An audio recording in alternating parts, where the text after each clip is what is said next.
basically what we're talking about this week is, so there's three people I want to talk about this week. So the first one is this guy named Jeremy Lin. I don't know if you know who Jeremy Lin is. Oh, he's a basketball player. Oh, you know him? Chinese basketball Yeah, player. yeah, yeah. The How really do you- tall one. Yeah, he's like Really tall. he's not super tall. He's well, like not 6'3". really tall relative to a basketball player, Yeah, but really tall for an Asian. Yeah, that's true. Yeah, Like super tall for an Okay, Asian. he's not like Yao Ming tall, but like But he's six. he's like 6'3". Yeah. Yeah, that's pretty tall. Okay, that is no? tall, but like relative to like Asian basketball players, Oh, I guess so. he's not super tall. It's really tall compared to like the average. The average. I'm comparing him to the average. Yeah. Asian Okay. person. All right. He's taller than me. Yeah, He's for taller than me. He's sure, taller than me. dude, Bro. for sure. Yeah. Anyways, so I wanted to talk about him and this other guy named Simu Liu, do you know who Simu Liu is? Oh yeah, he's a guy who played Shang-Chi. Nice. You're giving me like Asian trivia, man. Yeah, bro. And then there's this other guy named MC Jin, who's like he's like an American That one rapper. I don't know. Okay. Yeah. What does he Anyways, do?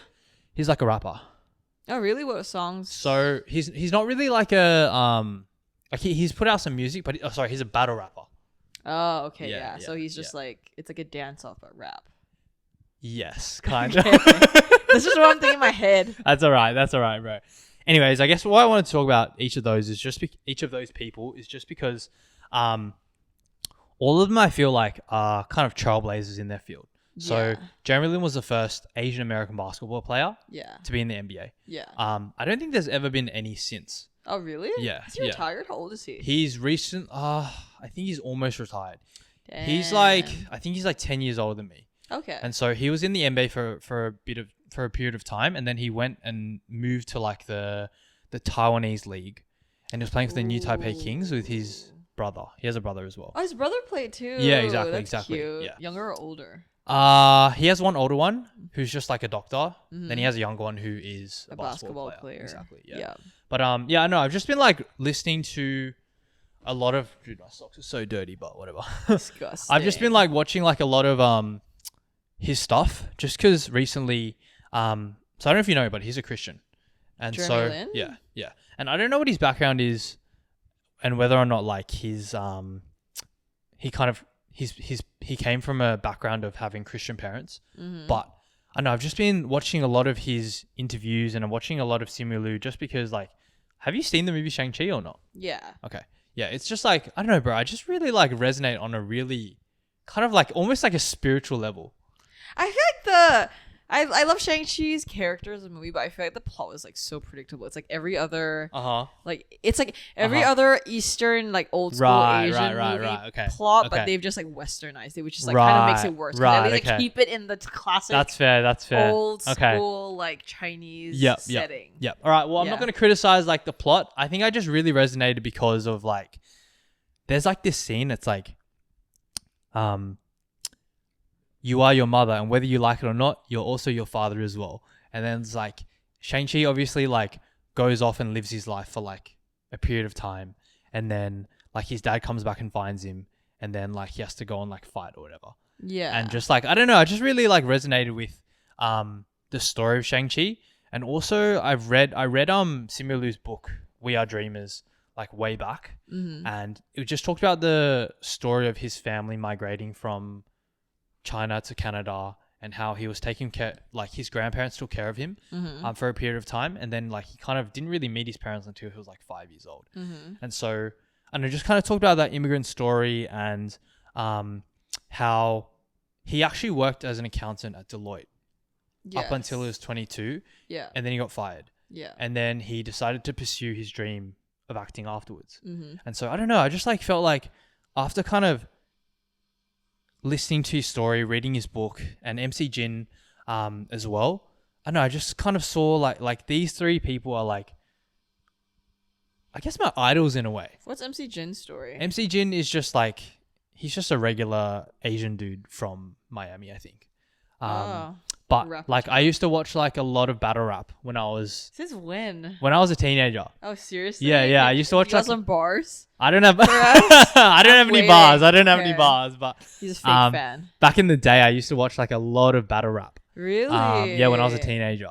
And so like Is that like big in honestly Australia? like a lot. No, not Australian battle rap, American battle rap. There's a couple promotions. One's called like King of the Dot, one's called like URL Ultimate Rap League, and another one is called like Don't Flop, which is like the British one. anyways, like I kind of grew up like watching him, Mm-hmm. and I was just like, man, like these guys are all just like complete trailblazers in their field. Why would you say so? Well, Jeremy Lin just being like the first Asian American basketball player in the NBA. Mm-hmm. Simu Liu, the first He was big in the Asian, the first Asian. entertainment. Is it? I don't know if it's Marvel or DC, to be honest, but Shang-Chi was on like the big like yeah. Asian I think it's in the movements. MCU universe. So I'm not exactly sure, but the first kind of Asian superhero, and then MC Jin, like not as well known, but just like he was like if you're actually into battle rap, he was like one of the goats. Mhm. Like just like for Asian Americans, like was just like the first one to kind of pave a pathway for them. Mhm. And I guess like I don't know, I feel like Shout out to Michelle Yeoh. She was in a James Bond movie like ages Yeah. ago. She's Malaysian too. Yeah, She's from yeah. Penang. wait, was she in Shang-Chi as well? Yeah, I think It's she the was, auntie, right? Yeah. Yeah. She was also in Everything Everywhere All at Once. That was a really good. Right. Yeah, I haven't seen that. I don't think You I know should that one. watch that one. I feel like Okay, that okay. one like What is it about? it's also about Uh-huh. the experience of growing up like Asian American or like how Mm. like your parents don't accept you. Low key, some of the Right. plot lines are like it's kind of funny because it's so like Mhm. whack. I swear someone was like on psychedelics when they wrote. Oh, really? Because it's just like the scenes are really weird. Like Yeah. you should watch it yourself. I don't really want to spoil it, but Okay, it's okay. just like it's a really good watch. Is it a movie or a TV series? It's a movie. Okay. Maybe we should watch it with the gang sometime. Okay. I feel like it'd be vibe. Okay. But yeah. Now I only know like, what's it? Fresh Off the Boat. Oh yeah. know Fresh Off What's the that Boat? guy? What's the guy's name? Ed, No, like the I know the male the actor. chubby kid, No, like the male actor, the adult male actor. Something Jong. Ken Come on. Jeong, Yeah. Because I think he's a doctor. Like he's a licensed in real life. Like he's a licensed physician. I think. Okay. So he's like acting is like his second job. Wait, isn't that guy Korean?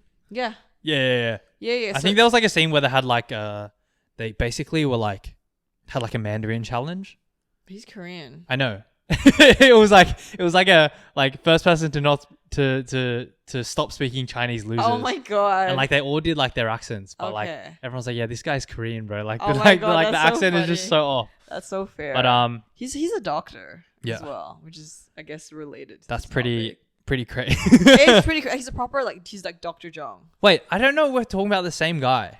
Ken Jong, like, The one that was in like the slightly older, like he's a bit of a comedian when in his character. Wait, no, the guy that was in The Hangover. He might be. I can't remember. I think that's who you're talking about. Potentially. Yeah. Bro, I'm not talking about this guy. There's another guy who's in Fresh Off the Boat. He's like one of the main protagonists. Maybe, but I know there's one actor in Fresh Off the Boat that's like legitimately a full-time physician. Yeah. Anyways, so yeah, I don't know. I just like wanted to talk about them because I feel like, these guys are just complete trailblazers in their field, and I think it's something where, that's kind of what I'm trying to do as well. And I think it's something where I think Asian parents in general. I don't know about you, but like I feel because I'm wanting to kind of take the path less traveled.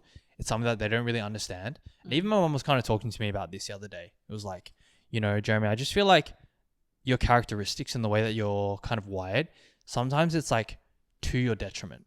And, even she brought up like the studying Mandarin thing, like 8 hours a day the other day. Yeah. And I was like, like it's just like to your detriment that you're wired like this. And I was just like, Mom, like you just don't get it. Like, that's kind of the cost of, if you want to be exceptional at something, that's kind of what you have to do. That's kind of the way that I'm wired. And it's like, I don't want to be average in whatever pursuit that I'm doing.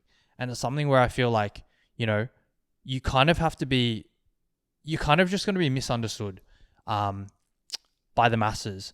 And it's something where I just feel like they just don't really get it. And it's something that, I don't really know how to explain it to them. What do you mean? Like, what exactly about it is to your detriment, and why do you think otherwise? So, I think it's just being over obsessed with certain things, and they don't really understand that obsession. Hyperfixation. Yeah, hyperfixation. Yeah. Some people might call it tism a little bit. But like, I don't know. To me, that's just like normal. And I feel like to some degree, like if you're not actually obsessed with your craft, obsessed with what you want to do, you can't be the best at it.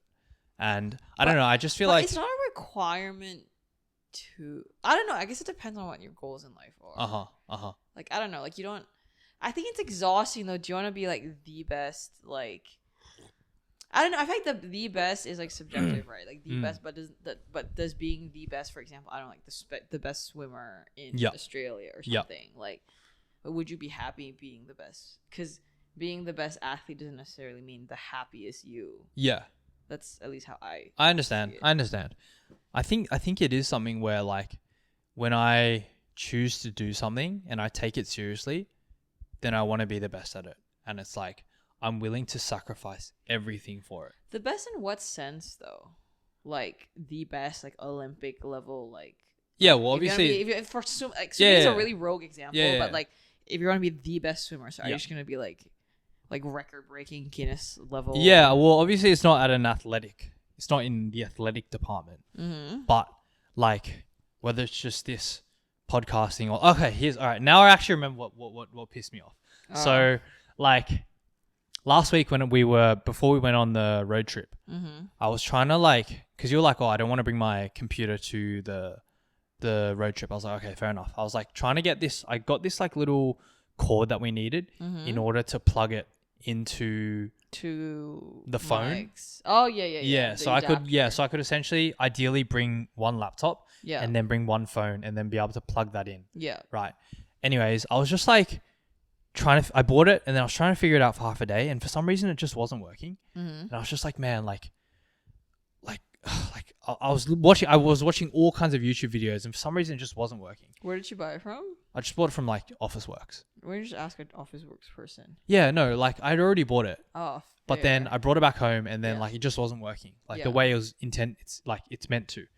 Anyways, like my mum came in and was like, oh, are you okay? And she's like, oh, you seem frustrated. And I was like, I'm fine. And she's like, what's up? And I was like, oh, like I'm trying to figure out this thing and like, you know, like it's just not working. Like Zoe doesn't want to bring her laptop and like I don't know, I've been watching YouTube videos all day about it, but it's just not working. Yeah. And my mum was like, just skip the podcast. And I was just like, I don't know. I just, for some reason, that something just like ignited something inside of me. Why? Because I was just like, dude, like, you just don't get it. You know, it's like the same thing with the Mandarin. It's like, oh, you can just skip a day. And I'm just like, bro, like. But it's not a personal attack, though. Like, I don't think her comment was meant to feel personal. I know, but it's just like. Like, she doesn't mean to, like.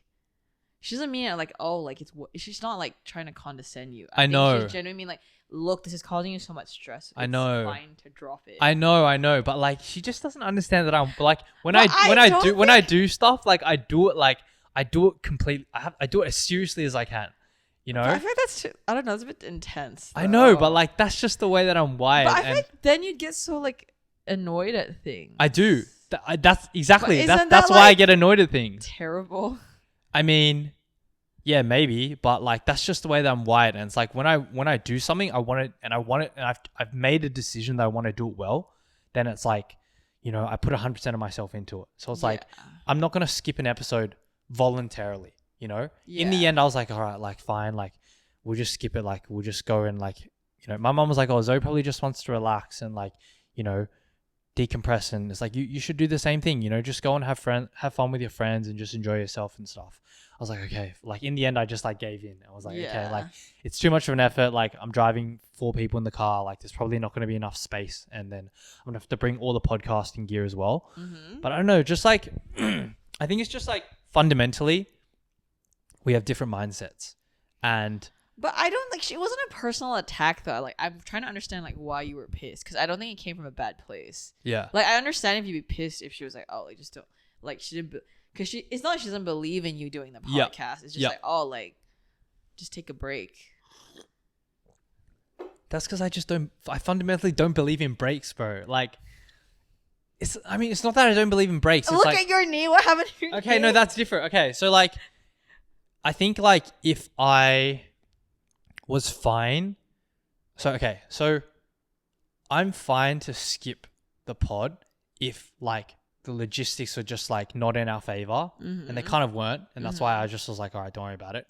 But I'm not willing to willingly skip an episode, and it's the same with my Mandarin. It's like, you know, maybe this sounds bad. Tell me what your opinion is. But like when my grandpa was sick, we went to go visit him for like the 3 weeks or so before he passed away.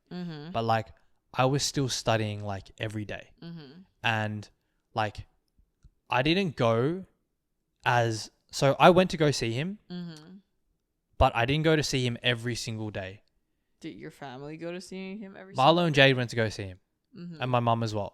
But I was just kind of like, you know, I was grinding out my course, and I was like, you know, just I still wanted to get in those 6 to 8 hours, and I was like, you know, I already went to go see him a couple times, and it's like it's already not a comfortable situation to, you know, be sitting in the hospital while your grandpa is dying, you know, and they literally have like this Buddhist music that's playing, like they had this red thing, and it was like, it had like 5 songs that were going on cycle, and it was like all these like weird like Buddhist chants, and it's like it's already not comfortable to like be in the hospital in his last dying days, and like my sister's boyfriend was kind of like, you know, the reason that you're even learning Mandarin in the first place is because of him. You know, I mean, like that's not completely true, but he is a large reason I was learning it, because I really want to be able to connect with him. But I don't know, it's just one of those things where I felt like, you know, even though we want to be there for him, I felt like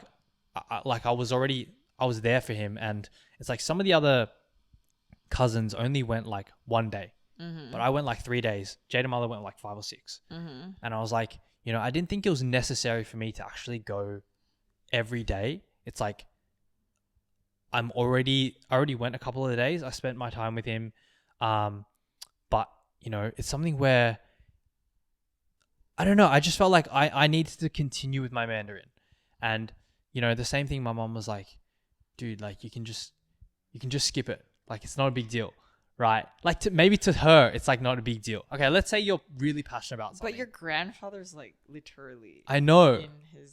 I know. Is that not a big deal? Of course, it's a big deal, but I don't know, man. I just felt like sometimes when I've kind of given, you know, I feel like my brain kind of like looks at everything and kind of tries to find equality. So like some of my other cousins only went like 1 time, and I was like, man, I've already gone like 3 times. But I feel like to me that means like you're not going because you want to go. You're going because everyone else is going. Yeah. Like to me, that's what it sounds like to me. Because if you really want to go, you're like, oh, like it means a lot to me. I'll go. Yeah. Like it doesn't matter like how like it is like whatever my cousins do doesn't really matter, because right. what they do is not what I'm doing. Okay, well maybe I'm just like looking at it from that perspective then. But I don't know. But it's like I don't know. But I do believe in balance. Like I do think like if there is like, I don't know if, like obsession in itself, the connotations to it just sounds a bit like excessive. I do think there's like a level which you can reach that is unhealthy. Yeah. Like and this is coming from someone who is a recovering perfectionist. Like recovering perfectionist. Okay. No, I feel like that's the thing. Like I definitely felt that way about a lot of things about school, like school related stuff, like academics or like sports or whatever. That's like when in like school, uni, that sort of thing. I think, but no, I think everything's ever since starting work and being like a proper, I guess, like a learning to be an adult. You just realize like life. Like I don't know, it's like certain things in life that, and like when life throws you curveballs, it's like, oh, like you realize things aren't that deep. So it's like, so like why, like if you're obsessed with something, it gives you life, then fair enough. But it's like, oh, like I guess I just learned like some things just aren't that deep. Do what makes you happy. Right. If this is whatever you're obsessed with is what makes you happy. Yeah. Fair enough. But I do think people who are like that like do have a tendency to self-isolate because of their obsession. Yeah. And they tend to have like they push like community away sometimes because of that. Yeah. I feel like I'm actually kind of just okay with that. And I think maybe from an outside perspective now, looking back at it, you know, I probably could have just skipped and like went and just stayed with my grandpa for a couple extra days. But like in my mind at the time, I had like a learning streak, which was like 360 days or whatever. And I just like felt like, every day that you're learning, like it was like habit stacking. And so like the amount of flashcards I would do, I'd clear it out. And then like there would be like this kind of like blue square. And like the more flashcards that you do each day, it was like the deeper the darkness of the blue. And so I know it was just like the method that they used in order to have people Tism. No, okay, fine, that's fine. Yeah, you can say it's tism, but like that was just like the way they kind of made people, kind of incentivize people to continue studying. Yeah. And stay on a streak, right? No, I get that. And it's like they gamified it. Yeah, they gamified it, exactly. Yeah, it's like Snapchat but like, streaks. Yeah, but like I really just didn't want to lose that streak. And yeah, but it's like one of your like I don't know, at least for me, if I relate to family, like I'm very like nothing, like not many things will be above family for me personally. Yeah. So yeah, but that's my priority kind of thing. Yeah. Well, it's like, dude, we were already there in the hospital, and it's like, okay, maybe it sounds bad, but like, we were literally just waiting for him to die. It's like, it's not like you can even like speak with him, like he's breathing, but like he's barely awake. He can't talk. And I was like, I just really felt like there was no point of me being there. Like I've already said my goodbyes to him. Mm-hmm. Just continuing to be there like 7 out of the 8 days before he passed away was kind of like it's almost kind of like depressing. I guess so. I don't know. Like I'd go to accompany my mom if it meant a lot to her. Yeah. Like that would be like the reason, like, cause well, also I've never been in your position, so I guess maybe I can't entirely comment on that because I've never been through that experience myself. Dude, who is your grandpa, bro?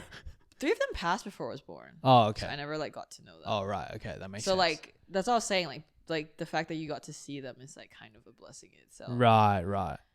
Yeah. Okay, that's fair. I don't know. I think like if that was my mom, then like that'd be completely different. Like I feel like me and my mom are just like completely bonded, and like I would be there every day. Yeah. So maybe that's what your mom felt towards like your grandfather. Yeah. And like my mom definitely was like, I need to be there every day. Like maybe she just wanted you to be there for her. Yeah. That's true. So like I'd go like I get it, like you're not personally that close to that grandparent, like if you feel a bit distant, but I'd go for my mom if it meant a lot to her kind of thing. Yeah, I know. Now I feel bad. That's okay. You can talk it out with her, but it's just like, but that's what I'm saying. It's like, I think everything comes to balance, right? Like, yeah, I get it. Cause like, I think once I started like being an adult and stuff, like you have to balance like work, friends, social life, sleep, health, working out, cooking. Yeah. There's all these different things, but like you can't be doing all of them at the same time. Like something's got to give. Mm-hmm. And it's like, I guess because in your case now, it's like you are your life allows you to have that space to be like that hyperly fixated on like that one thing. But it's like, I think in real life, or like once you move out and like you have to balance multiple things at once, it's like, you want to give this thing all your time at something like for example, like work's gonna take like 90% of your day today, and like I just have to skip the gym because I need to. It's like something's gotta give. Like I can't. Sometimes it's just like when you're working overtime. Yeah. You can't be cooking, going to the gym, having 8 hours of sleep, and having a social life all at the same day. Right. So like every day, like the slice. I think I read somewhere where it's like. You're like what you allocate your time to. They're like a pie chart. Pie chart, yeah. And like the percentages sometimes like shift according to like the week or the like season that you're in. So maybe like you're in a season where like you're grinding a lot for this particular thing. Yeah. But then like and there's another season where like you're prioritizing family because you realize like fuck, like last year I was like working all the time. I barely saw my family. So this year you're like making active time to spend time with like family and building relationships with your friends and all that kind of stuff. Yeah. Or like health. So a lot of people just do like social life and health. and like work, and like then health gets pushed off to the back. So it's like like it's always a balancing act, and it's like you can't. It's very exhausting. Mm-hmm. Not saying that it's not impossible, but it will be very exhausting trying to make sure you hit 100% on all those things. But I think because now it's like you're in your life, like you have that space to be like, you can spend 8 hours working on Mandarin, like all the other aspects of your life are still like taken care of. Yeah. So I guess like towards other people who have like they have to balance multiple things at once. They're like, oh, like they're used to like not having everything, so they're like, as in like something's got to give, so they're used to like balancing their priorities. So this one has to scale back a little bit for the other thing to take more room kind of thing. Right. So yeah. Okay, that's fair. I think just because like I've always been dependent on my parents and like, you know, at the time I wasn't working a full-time job, and so like that allowed me to be able to kind of study that amount each day. And that's just kind of the privilege that I had, which obviously I shouldn't take for granted, but I think it's just like one of those things where, I know, I was just like... Were you like that in school? What? I thought you low-key hated school. No, I fucking hated school, bro. So like, what's the difference? Like, why didn't you work that hard in school? Because I was passionate about it, and I was literally like... Okay, this sounds bad, but I was kind of like... I was racing the clock in a way to speak with my grandpa, but it's also like China was also coming up, and I just wanted to... Okay, maybe I do have a little bit of tism, bro. That's fair. I feel like in this day and age, everybody has a little bit of it, honestly. Okay, maybe I do have tism, but... Everyone has a little like, bit of it, honestly. You know, I don't know. Like, I was just in my routine, and like, I would do the same thing every day. And, you know, I just have to clear those flashcards regardless. And, you know, I was not going to let anything stand in my way of clearing those flashcards. And so... I see that. No, that happens in like people who work like regular jobs too, but then they end up burning out at like age 29 or something, and they're like, holy fuck, I can't do this. Right. But it's different if you're passionate about it, right? Yes and no. Like you can be really passionate about it, but you're to a point where it's like it burns you out. I don't think so. That's because you haven't been burnt out yet. That's because I don't like... Burnout comes from working at things that you're not passionate about. If you're passionate about it, dude, I can do it all day long. I don't think so. You just haven't done it long enough. These are people who've been working for like 8-9 years. And then they burn out. Well, I don't know if that's what they're really passionate about then, because I think that if you're truly passionate about something, you can grind all day. I think that's you can commit your life to it, bro. I think that's unhealthy. But that's just the way it is, because that's like, you know, if you want to achieve true mastery in something, that's the mindset that it takes. Yes and no. I believe there's always space for balance. I don't believe in extremities. I'm a very extreme person, bro. I can tell. I don't believe in extremities. I'm very I like to keep the balance. I guess that's where we differ. Yeah. I mean, yeah, I guess like in hindsight, like maybe I should have kind of just spent the couple extra days there. But like, I know it's just like one of those things. Even like after my grandpa passed as well, we had to do like 7 weeks of prayer sessions at the temple. Yeah. Because like they were Buddhist, and like, I don't know, it's just one of those things where I was like, it was 2 hours on a Saturday night. Mm-hmm. And like, we all went to the first prayer session, and then like I went to like probably 4 out of 7. Mm-hmm. But like halfway through, I was just kind of like a bit annoyed because like we have to drive from like our place all the way to Wetherill Park, which was like at least it was like an hour drive or something. Mm-hmm. And so then it's a 2-hour session from like 6 to 8. And it's like, you know, I don't know, it's just one of those things where I wanted to go because I was like, you know, if there's anyone that is worthy or deserves like us praying for him, it's my grandpa. Mm-hmm. But, you know, I was just a bit annoyed because, you know, Jade and her boyfriend were in Canberra, and then they only went to the first one, then the last one. Mm-hmm. And then some of my other cousins just kind of dropped off. Mm-hmm. And so it was just me and like 2 other cousins, which were going every week. And I was like, dude, like, it's already really like emotionally draining just to rock up and do this 2-hour prayer session like in Vietnamese. Mm-hmm. And it's like not even all my cousins are here. You know, it's like I would be like, you know, I love my grandpa, and, you know, I respect him so much for everything that he's done, immigrating our family over here to Australia. So I have the opportunities that I have today. But it's like, there's like a point where it's like, it's actually like a bit of a depressing like experience, just going there and praying for 2 hours every week. Mm-hmm. And it's like, when the rest of your cousins aren't there as well, Mm-hmm. I was just kind of like, oh, like, Mom, I just don't want to go this week. Like, and so I just waited until like the last one. Yeah. And so I still went for like 4 out of 7 or something like that. But it was like kind of like the same thing, you know. I was like, you know, my other cousins are not here. I was like, you know, we all should kind of be here. Yeah. You know, but obviously not everyone has the ability to commit every week. Yeah. But some of them also just live far. Yeah. And I was just like, dude, like, it's not really an excuse. Yeah.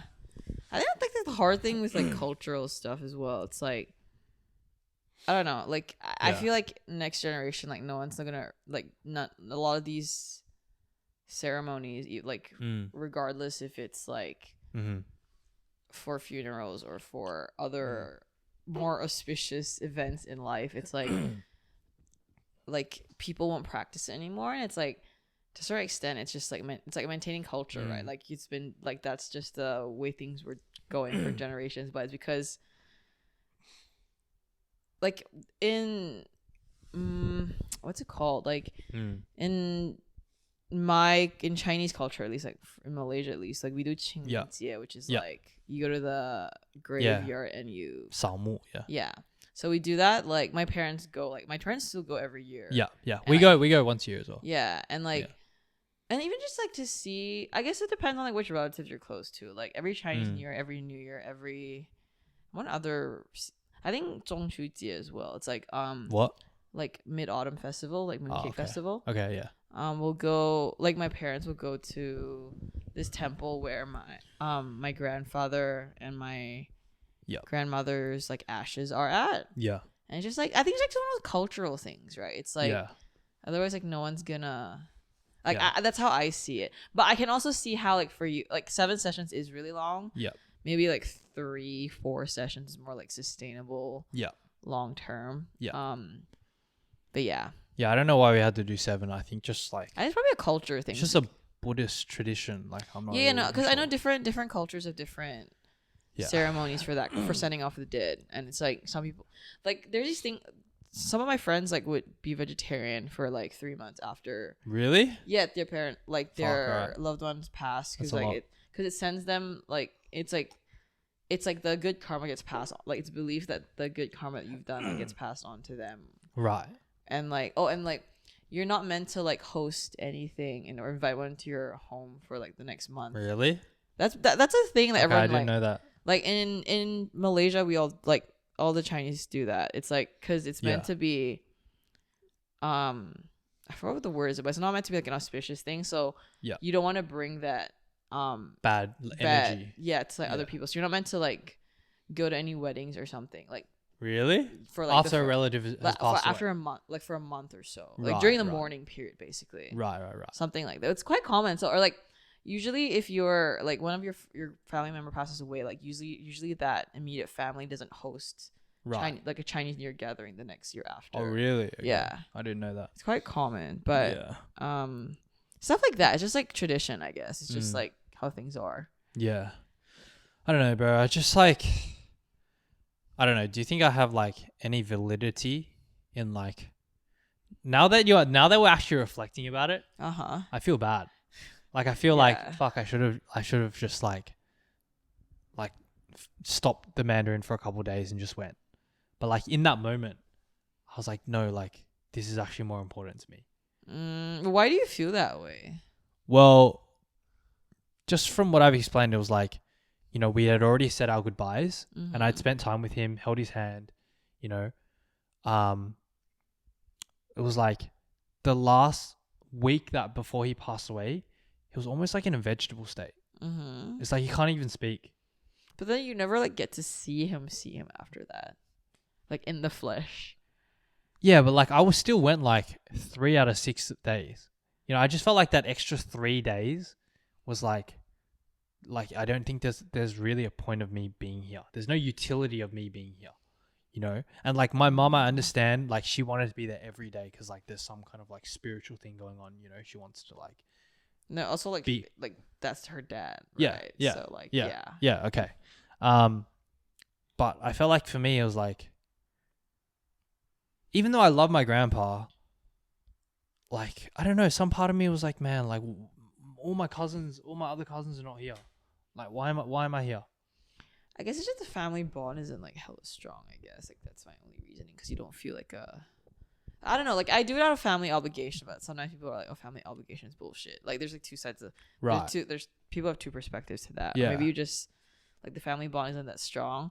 My parents hammer on about it quite a lot. So they're like, "Oh, like it's important to be there for your family." Like when like I don't know. Like that's how my parents are like with their siblings. They're like they always try to be there and everything. But it's different for every family. It's not like I feel like it's not. I don't know, like it's not a generalized experience that can be condensed into like one solution of this is how you need to do this sort of like situation. Yeah. So it's very personal and like I don't know what your relationship with your grandfather is like. Well, like I honestly feel like I was getting closer with him towards the end of his life. You know what would have been poetic? Like you just practiced like talking to him in your Mandarin and like like, yeah, is that not? I mean, I was, and we spoke to him before he passed, but like, he was like, bro, like literally in a bed, and like, his eyes are closed. Like, you don't even know whether he can hear you or not. And I was like, but that's not the point. They're just like being there, though, right? Right. Like just being there for that person. Yeah. I don't know. It's just like supporting. I know. And like, okay, look, maybe I should have just gone the whole 6 days. But I don't know, just at that point in time, like I think it was just a combination of feeling like the Mandarin is like I just need to get it done. It's okay, fine. There's a bit of tism there. I don't know. Have you heard of filial piety? Yeah, I know what that is. Yeah. But like, I feel like that's not as strong because it's 2 generations. I feel like with my mom, it's like, dude, I'm going to be there every single day. Yeah. Like, no doubt about it in my mind. Yeah. Because my bond with my mom is just, like, so strong. Yeah. But, like, I don't know. There was just, like, these conflicting feelings in my mind of, like, you know, like, why is it just me and Jade and my sister's boyfriend, like, we're the main ones there, and, like, everyone else is just kind of not there. It's like, it almost feels like you're giving more than the rest of the cousins. You're giving more than the rest of the family. But does that matter? It's like you're just there to give. Like it's not a competition. It's not a competition, but it's like they should be there as well.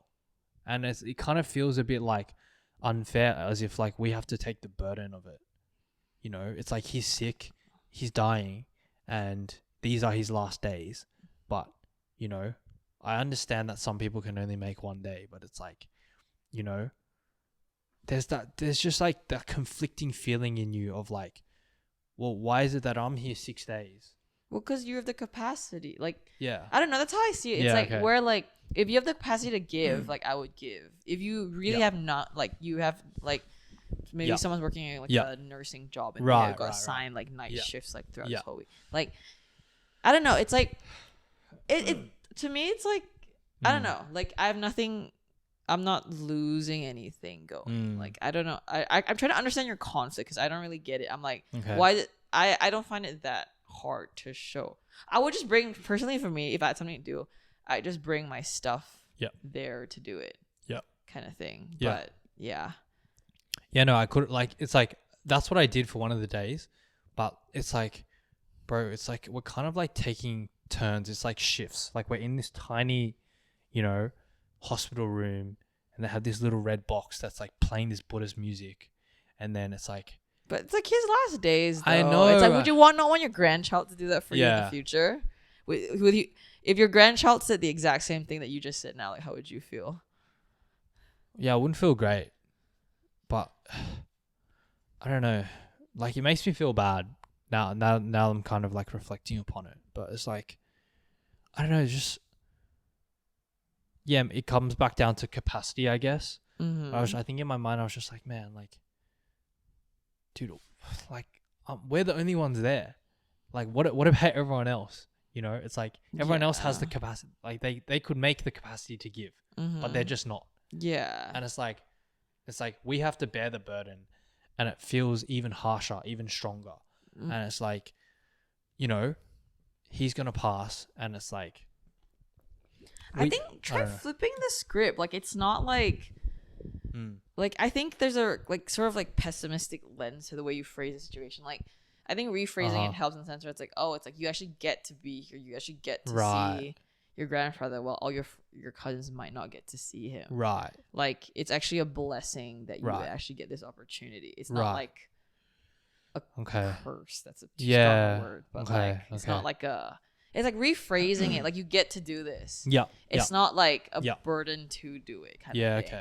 Okay. And like that's how like I try to view things, like, or like challenges that come in life. It's like you get to do this. It's not.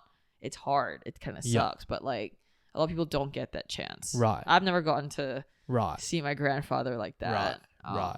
That's so fair. Yeah. I didn't realize you hadn't even met your grandfather. Yeah, I don't like. Yeah, my grandmother passed when I was quite young as well. Like. Yeah. I was still in high school, I think. Early high school. Is your mom's side? Yeah. But that's also because, like, I was born really late. My dad's also the youngest. Yeah. So my dad grew... Like, my dad was 4 when his dad passed. Yeah. Yeah. Okay. Your dad was 4 when his dad passed? Yeah. Fuck. Yeah. So, yeah. That makes me feel bad. Because I'm on a break from my dad. Yeah, and that's another thing, right? Like, you may never... Like, one day your dad's not going to be here, and it's like... Yeah. Do you want... Like, it's like, he may not be the poster dad that you want, but, like, that's kind of, like, how life kind of is. Yeah. But you... Like, I do think he's made a genuine effort, and... It's you just make the most with what you have. Like, you make lemonade with the lemons that you do have. Yeah. You may not have the particular expected ones you want, but it's just the soil in your air just doesn't grow that species. Right. That's really weird now. That's all right, bro. Yeah. I don't know. Like, I'm not sure, man. I feel like right now we still need to be on a break. I think that's honestly the best thing for both of us right now. But it is something that, like, is tough because, like, you know, he's old already. I don't really know how much time he has left. You know, I do want to have a close relationship with him, but it's really hard because we're just such different people, and you know, there's only so much room that's going to give. Let's try flipping the script again. Like, you get to still try to build a relationship with your dad. A lot of people don't. Like, a lot of people, some people don't have dads. Some people, their dad never showed up. Everyone has a dad, but well, some people's dad passed early. Okay. Like, some people's dad left and just never came back. Yeah. Never got the second chance to do that. Yeah. Some people, when they realize it, their dad has already passed, so it's a bit too late. Yeah. Some people, like, their dad, like, they're open to having a relationship, but their dad isn't, which is even worse. Like, they don't even, like, meet halfway. Right. Just, like, straight, like, get cut off. Yeah. So, like, you actually... It's like, I guess I'll flip the script and say, like, be grateful. Like, it's important to count your blessings and be grateful for what you have, I believe. Yeah. It's very easy to say, like, oh, the whole, like, it's very easy to go, like the world's against me, my life is whoa, that kind of mentality. And then everything will suddenly feel like, oh, the whole world's turning against you. But it's not. Most of the time, I feel like it's important to count the things that you do have, and it's honestly, like, even honestly just waking up every day is honestly a little bit of a miracle. Yeah. So the fact that you get another day with him and everyone else is pretty crazy. Right. Okay, dude, I will take it into consideration. Yeah. I don't know, man. It's tough. Like, obviously, like, everything that you said is valid, but it's just one of those things where, like, I don't know, dude. I'm just still angry about stuff, and you know, I need to keep working through it. I mean, I don't even have a psychologist right now. I'm looking for one at the moment because my other one went on maternity leave. But, yeah, I don't know. It's just one of those things where I feel like, I don't know, bro. Like, obviously, I have the opportunity in front of me. You know, it's like, you know, I should try to be positive and be like, yeah, okay, at least I have a dad who wants to have a relationship with me. But it's like, you know, when you're just so different from your dad and you just feel like you have nothing in common, you have no common ground, it's like, where do you even start? You know, it's like, he just doesn't get, like, you know, I've always been a creative person, and I've always been someone who's enjoyed, you know, photography, videography, art, and he doesn't understand that. He doesn't like that. And, you know, I felt like I've always had to kind of just, you know, even change the things that I kind of chased after in life, because I wanted to get validation from him, and I wanted to kind of just appease my parents. But it's like, I actually feel a lot happier and a lot more fulfilled now that I'm doing things that I want to do for myself and not just for them. This podcast being the main thing. But it's like, you know, we're just on complete opposite ends of the spectrum in every single facet of life, you know. That doesn't mean you can't coexist. I know, of course we can coexist, but it's like, I want to have a close relationship with him, but it almost seems like impossible because of just the way that we're wired, you know. Sometimes that's just the reality, though. Yeah. It's like, not everyone has that. Like, I think one thing I said when I was younger was like, I wish like my parents was like, you see some people like they're best friends with their parents. Yeah.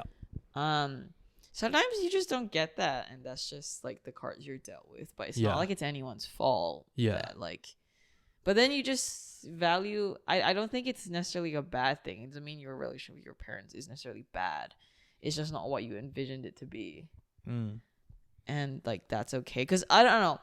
I say that because it's like, otherwise you're gonna be holding all this like anger or like I don't know what the word is, but it's just like an unsatisfaction. And I feel like because I have a feeling, because you are you and your dad is your dad, and you can't change either person because you guys are our own people. But it's like you have to kind of be able to resolve that anger to some point in order to find peace, because otherwise you're just gonna be angry for the rest of your life, I feel. And that's not a very peaceful place to be. I know. And like, obviously I don't want to be angry for the rest of my life, but like, I just don't really know how to like move past everything. And honestly, I think that's kind of why like I feel like God is calling out to me, because I just feel like, you know, I think I really need to learn how to forgive. And like, I don't know, I think like just, I think in Christ, feeling, you know, it's like God loves you under any circumstances. And that's kind of what's pushing me towards Christ. And it's like the fact that I've kind of grown up not feeling loved. But it's something that, you know, I don't really know that much about the Bible. You know, I haven't studied it in depth. I do go to Bible studies, but it's one of those things where I feel that that's part of the reason I'm being pushed towards Christ, and feeling like I want, you know, I do want to forgive my dad. And I know that, you know, he does care about me. I know that he does love me, even though we're on a break.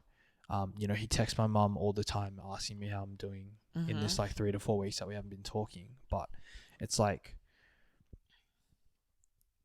I just like, isn't that a sign that like you're looking for love, right? Like, is him asking about you? Is that like does that not make you want to reach out? Like, I don't know. Yeah, well, like, sure, that like I know theoretically that he loves me, but it's like, he doesn't ask questions, you know, period. But he's just not a man of many words. I know, but it's like, I just want him to like, you know, I don't want to just dump all this stuff on him. I want him to actually feel like he wants to ask me about my life. You know, he just doesn't ask any questions about anything.